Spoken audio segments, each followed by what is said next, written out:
deities would come out and ride on elephants. And also in some temples in South India, they do like that. They come out and they have a special palanquin that sits on the head of an elephant. And there's special elephants that are trained their whole lives just to do this.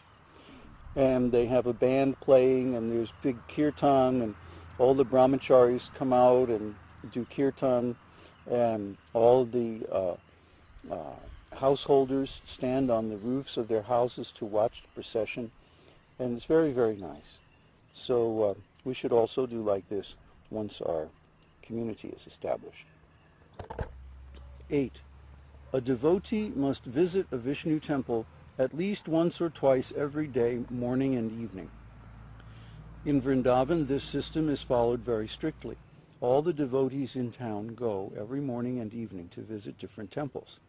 Therefore, during these times, there are considerable crowds all over the city. There are about 5,000 temples in Vrindavan city.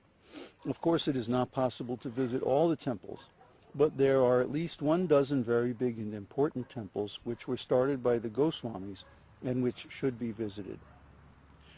So, of course, at this point in our community, our temple is in our home, so it's very easy to visit the temple. But at some point, we're going to have a temple building, which is separate from the residence quarters. And then we'll have to set up some daily schedule, morning and evening. Actually, morning, noon, and evening are the best times. And then everyone will come, chant their mantras, do kirtan, see the deities, and maybe have classes or something like that. And that'll be very nice. 9. One must circumambulate the temple building at least 3 times. In every temple there is an arrangement to go around the temple at least 3 times. Some devotees go around more than 3 times, 10 times, 15 times, according to their vows. The Gosvāmīs used to circumambulate Govardhana Hill, and one should also circumambulate the whole Vrindavan area. So we can circumambulate the temple while chanting japa or while chanting kirtan, make it like a festival, have a whole parade going around the temple, or we can just go individually circumambulate the temple. The idea is that the temple is the center, and that we go around like a planet around the sun, and that the deity is actually the center of the devotee's life in this world, and then in the next world, of course, he gets to be with Krishna personally, directly. 10. One must worship the deity in the temple according to regulative principles. Offering arti and prasad, decorating the deity, etc., these things must be observed regularly. So we're following a kind of very informal standard of temple worship right now. But as we get more established, our community will gradually increase the standard until we're following Hari-bhakti-vilāsa. Hari-bhakti-vilāsa is a very complicated book, and there are different standards of deity worship, one for a home, one for a small temple, one for a big temple. So we'll find a happy medium, and we'll establish that as our standard.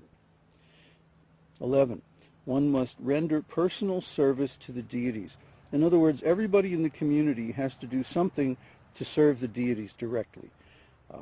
Either they decorate the temple or sew clothing for the deities, or maybe they make an offering of nice milk products or food or cook or something. They do something directly for the deities. That way they have a direct personal relationship with the deities. 12. One must sing. Sometimes we see devotees come into the temple and there's a big kirtan and they don't sing. Well, what are they doing there? So we train everybody in singing as part of our Bhakta course. And by the time you get to actually associate, you'll be able to follow along with the kirtans. 13. One must perform Sankirtan. Sankirtan means going out in a group and chanting loudly so that everyone can hear. Number 14 is one must chant. In other words, one should chant japa every day, according to the regulative principles established by his spiritual master. 15. One must offer prayers. Now this means you talk to Krishna. Talk to Krishna. Tell him everything that's going on with you. He is your dearmost friend. He already knows everything, actually. But to have a nice relationship with him, you should establish a dialogue. And that means that you talk to Krishna. You just tell him what's going on with you. Treat him as a friend, and he'll treat you as a friend. 16. One must recite notable prayers. Notable, this means famous prayers from the scriptures. For example, there's the prayer to the spiritual master that one recites while offering obeisances. And then there's the Panchatattva Mahamantra, the Hare Krishna Mahamantra. And there's also many famous prayers. Namo Mahabhadanyaya Krishna Prema Pradayate Krishnaya Krishna Chaitanya Namane Gortrise Namaha. Namo Brahmanya Devaya Go Brahmanya Hitaya Cha Jagat Hitaya Krishnaya Govindaya Namo Namaha. Govindam Adipurusham Tamahang Bhajami.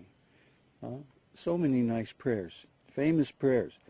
And one should recite those prayers and also one's own personal prayers. 17.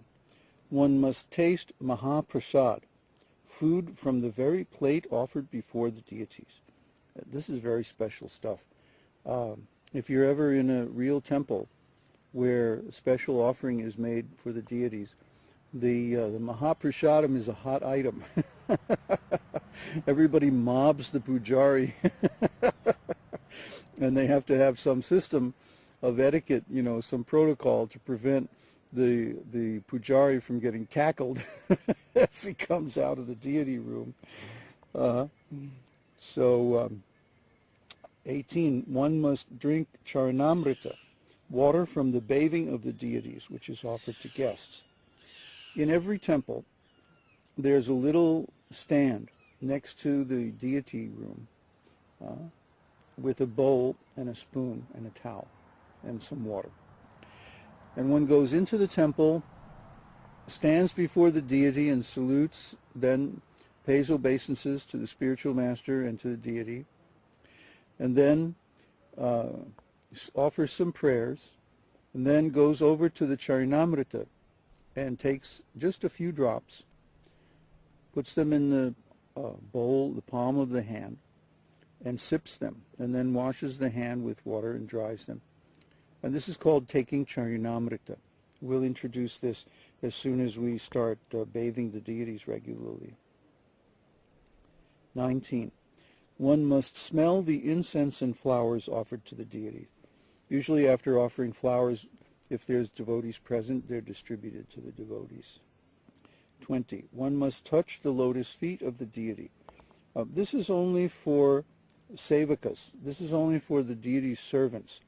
The general public should not touch the lotus feet of the deity. Only those who are properly initiated and who have some temple service, direct service to the deities. 21. One must see the deity with great devotion. The deity is Krishna. How you may say, how can a statue of wood or stone or metal be directly Krishna? Well, it's because Krishna is transcendental. And that means that Krishna's form, Krishna's name, Krishna's instructions, Krishna's books, Krishna's qualities, his abode, his activities, his pastimes, his followers, his devotees, his associates, and everything about him or related to him is also transcendental.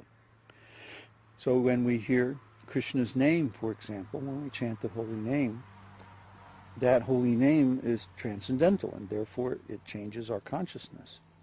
Similarly, when we see Krishna's form, even if it's just a picture in a book, it's transcendental, worshipable. We can offer, if we don't have deities, we can offer all the services that are offered to the deities to a picture of Krishna. Or we can offer them even within our mind to a visualized picture of Krishna.